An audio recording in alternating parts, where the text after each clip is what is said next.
You might be wondering why these statues, okay? Why Lincoln? Why Teddy? I mean, we've seen the Confederate statues being torn down across the country, and the root of that has been pretty obvious in all the discussions we're having. It's about slavery and the Civil War. But why take down the statue of the president who ended slavery? Well, Kristen Severance explains Lincoln means something else entirely to the indigenous communities. Columbus Day is a legal holiday commemorating the arrival of Christopher Columbus to the Americas in 1492. It's celebrated by some states on the second Monday of October.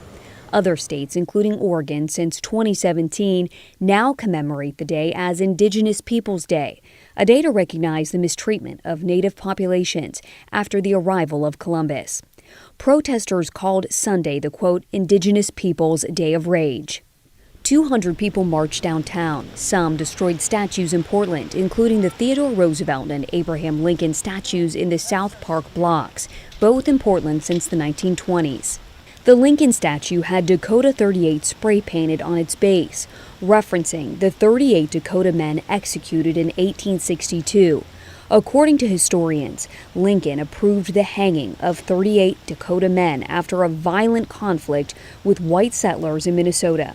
He later commuted the sentences of 265 others. According to historians, Roosevelt said hostile and derogatory things about Native Americans, including, quote, I don't go so far as to think that the only good Indians are dead Indians, but I believe 9 out of every 10 are. And he pushed policies including the allotment system, where Native American land was allotted to those who became U.S. citizens first and white settlers second. Portland State University professor Mark Rodriguez said many people don't know about Lincoln or Roosevelt's history with indigenous people. You know, the presidents reflected the times in which they were serving as president of the United States. And so, for example, you know, Lincoln is credited with freeing the slaves, but he wasn't particularly someone that had a very enlightened view of the capacity of African Americans.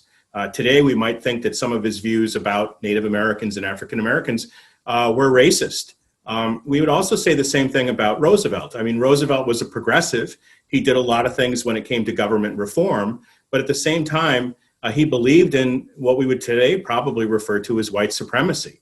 And this was pretty common among educated people in the late 19th century and early 20th century, this belief which was referred to as eugenics, basically that white people were the perfect example of humans and everybody else was less than. Now, as a historian, Professor Rodriguez says it's a good thing that people are learning about the complicated history of our past. He did tell me, though, that historians are really split on if certain statues should stay or go. Do you have something you want us to look into? Do you have a question? We will do the research. Just let us know. Reach out using the hashtag HeyDan.